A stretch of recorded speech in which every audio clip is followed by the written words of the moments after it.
Bem, amigos, hoje é um dia muito especial porque eu tenho aqui comigo o meu amigo Felipe, amigo de tantas jornadas, amigo de muitas viagens, amigo de projetos.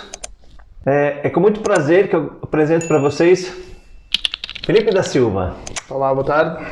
Felipe, obrigado por você estar aqui. Obrigado. Nós já tentamos fazer esse vídeo, mas deu aqui uma crise de riso. Mas nós agora vamos conversar um pouco, bater um papo, né? E trouxe aqui um vinhozinho para a gente beber. E eu quero que você fale um pouco da experiência que você teve e da estrutura que você criou para poder organizar aqueles centenas de grupos que você já organizou.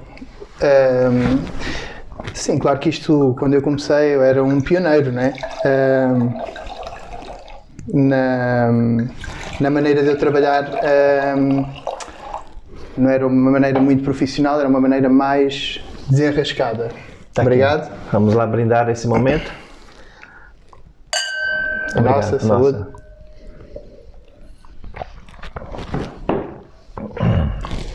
Eu trabalhava virtualmente, não é? Virtualmente, ah? Utilizava muito a plataforma do Facebook, praticamente era como eu fazia a publicidade. Organizava as viagens, fazia publicidades em grupos específicos do meu público-alvo, que na altura eram estudantes, mais estudantes que faziam as viagens comigo. Entretanto, a primeira viagem eu lembro-me, fiz com 4 pessoas. 4? Fiz com 4 pessoas. 4 pessoas só? 4 pessoas só. Fomos a Marrocos. Eu não conhecia Marrocos. Nem as pessoas que foram comigo. Mas eles também não sabiam que eu não conhecia, não é? E então fui ali à aventura, estudei, organizei tudo. Não ganhei dinheiro. Também não gastei muito. Nisto fiquei assim um bocado desanimado e desiludido, mas insisti, não é? A persistência às vezes dá frutos. Que foi o caso. A segunda viagem já fui com 8 pessoas, também para Marrocos, e a partir daí foi sempre a crescer. Tive grupos, o meu maior grupo foi uma viagem para o leste europeu, 105 pessoas. Leste europeu, para quem está lá em casa, Felipe, o que é o leste europeu? Então, o leste europeu entende-se por as cidades que eu fazia. Era Hungria, Budapeste, na Hungria, Bratislava, na Eslováquia, Viena, da Áustria, Praga, na República Checa, e depois na Polónia íamos a 2 cidades. Em polaco diz-se Wrocław e Kraków, não é? É Breslávia e Cracóvia, em português. Uhum. E em todas as cidades iríamos sempre conhecer os monumentos, não é? Eu acompanhava o grupo, falava, explicava, era o guia. Claro que essa viagem foi a maior viagem que eu fiz. Fiz uma outra grande também para Marrocos, que fui com 96 pessoas, mais ou menos. Mas o que eu utilizava, a plataforma que eu utilizava para fazer viagens era tudo virtual. Facebook, entrava nos grupos. Instagram também, mas na altura não se utilizava muito o Instagram. Ou seja, eu pessoalmente não utilizava muito o Instagram, não é? Uhum. Hoje em dia sim, mas na altura eu acho que nem conta tinha no Instagram. Uhum. Não sei, se tinha, não utilizava muito. Aliás, comecei a utilizar... Mas quando você fala assim, naquela altura, as pessoas em casa vão pensar que isso foi há 20 anos atrás? Não, foi em 1970 e... não foi há 20 anos atrás. Comecei a fazer as viagens em 2012, talvez. 2012, 10 anos? Sim, exatamente, praticamente 9 anos, né? Pronto. Provavelmente, nessa altura, nós tínhamos uma outra maneira de vender as coisas, não é? Sim, Principalmente também se comparar com as agências de viagens tradicionais. Sim, mas o público-alvo que eu tinha era completamente diferente do público-alvo de uma agência de viagens que tem nome, tem tudo, não é? Porque o que eu O que eu vendia eram praticamente experiências, não é? Tipo assim, aventura. Mas aí que tá, é isso que eu tenho falado e que eu hoje estou contente de você estar aqui, porque estamos fazendo essa conversa, tentando descontrair essa conversa, porque quando nós somos filmados, nós mudamos a nossa postura. Está a ser filmado. Então, porque assim, as pessoas muitas vezes perguntam assim, né? Mas como é que você viajou com 90 pessoas? Como eu te perguntei uma vez, Sim. né? Aí você agora me disse que você vendia a experiência. E é isso que eu tenho falado sempre para os meus alunos, inclusive, que independente do nicho que você tem, se é estudante, se é meia-idade, se é gente de mais de 55 anos, se é viagem de turismo religioso, se é viagem de aventura, de caminhadas, ou seja lá o que for, não é? Você fazia com que as pessoas realmente vivessem uma aventura e uma experiência, não é? Exatamente. Sim, o público, pronto, o público era estudante, nós não estávamos em grandes hotéis, nem nada disso, não é? Eu conseguia gerir ali de maneira que os transportes, tudo que era terrestre, eu organizava tudo, não é? E devido a serem, tive pessoas com uma idade mais avançada, não é? Mas assim, a média de idade se calhar era ali 25 anos, 27, não é? Eu normalmente era o mais velho nas viagens. E quando eu comecei, sei lá, eu sempre gostei de viajar, não é? E este bichinho fez com que eu tivesse essa curiosidade e, para além disso, houve duas miúdas que estavam lá a viver comigo lá em casa, que eu alugava ao quarto, que elas é que deram a ideia, não é? Porque é que tu não organizas? Eu achei espetacular. Eu organizar viagens e pagarem para eu viajar é excelente. Mas realmente foi o que aconteceu.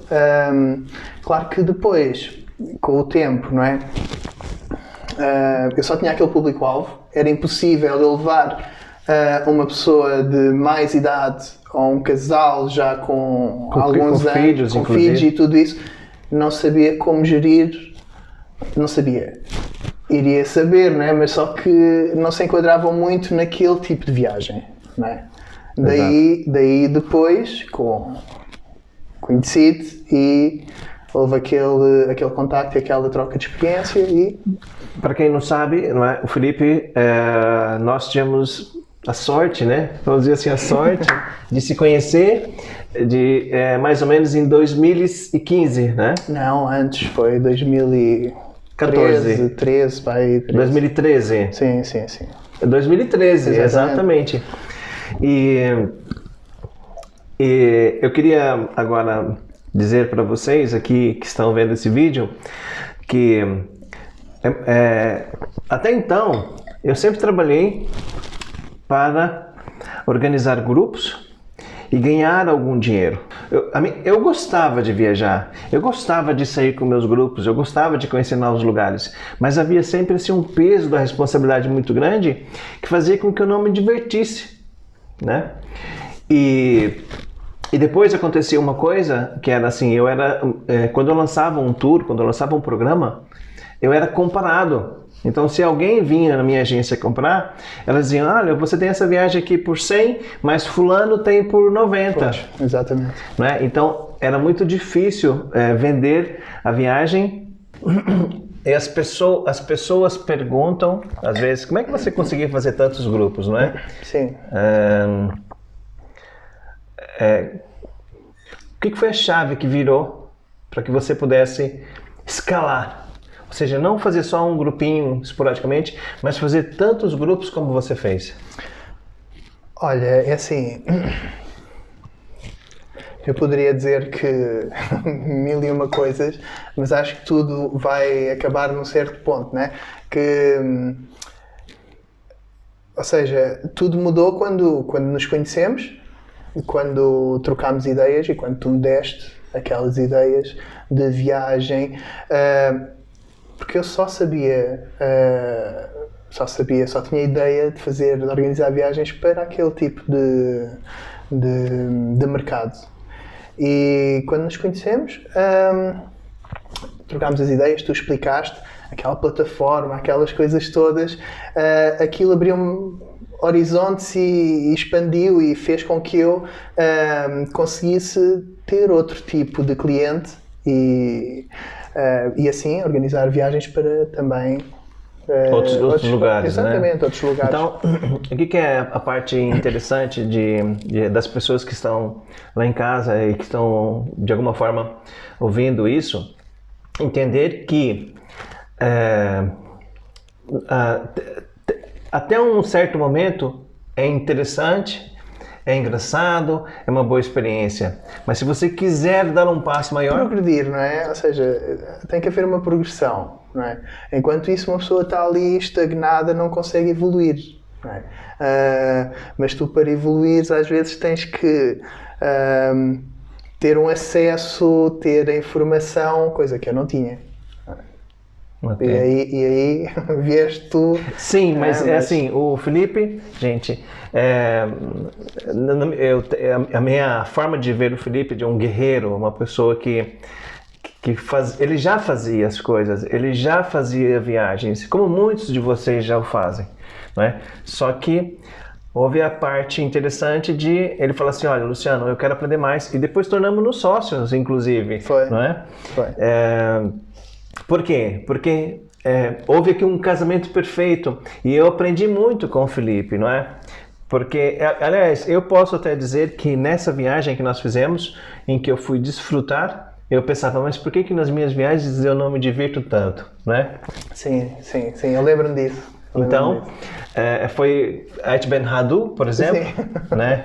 No Marrocos, no deserto, e eu já conhecia, mas na minha visão era mais um ponto turístico. Uhum. Não foi um ponto em que eu desfrutei. Então essa experiência que eu aprendi com você foi a chave que virou para mim. Okay. Ou seja, eu passei para você outras coisas, mas eu aprendi com você uma coisa muito mais forte ainda. Então não estou a dever nada. Não. E pronto. Eu quero te agradecer por você ter ter vindo, para a gente conversar um pouco, para nós falarmos para o pessoal que está lá em casa, para eles conhecerem você, não é? E também para lançar o convite, quem sabe? Quem sabe? Né? Você que está lá em casa, que tem vontade de viajar e de aprender com duas pessoas que já trilharam esse percurso, que já fizeram esse caminho, né? O Felipe, para além de organizar viagens em grupos, é um aventureiro, já fez os caminhos de Santiago 2 vezes, né? Sim. 2 vezes, caminhou quantos quilômetros? 200? 200 e tal quilômetros. Vocês com certeza vão identificar muito essa história, porque faz parte de um dos grandes best-sellers do Brasil, que foi o livro do Paulo Coelho. Quando ele escreveu o Diário de um Mago, ele fez os caminhos de Santiago, né? Uhum. E foi a pé até Santiago, o Felipe já fez também. E pronto, né? Nós estamos aqui em Portugal, mas atendemos pessoas de todo o mundo que vêm para Portugal e Espanha e fazem os cruzeiros no Mediterrâneo e as viagens todas. O Felipe continua sendo nosso parceiro e quem sabe um dia você ainda venha viajar com o Felipe, não é? Quem sabe? E conhecer ou Marrocos, ou Portugal, ou Espanha, ou leste europeu, ou Itália. Exatamente. De Vespa? De Vespa seria genial. Felipe, obrigado. Obrigado, eu. Tá? E até uma próxima. Até a próxima. Tá. Gente, obrigado e a gente se vê numa próxima entrevista, tá bom? Tchau. Tchau.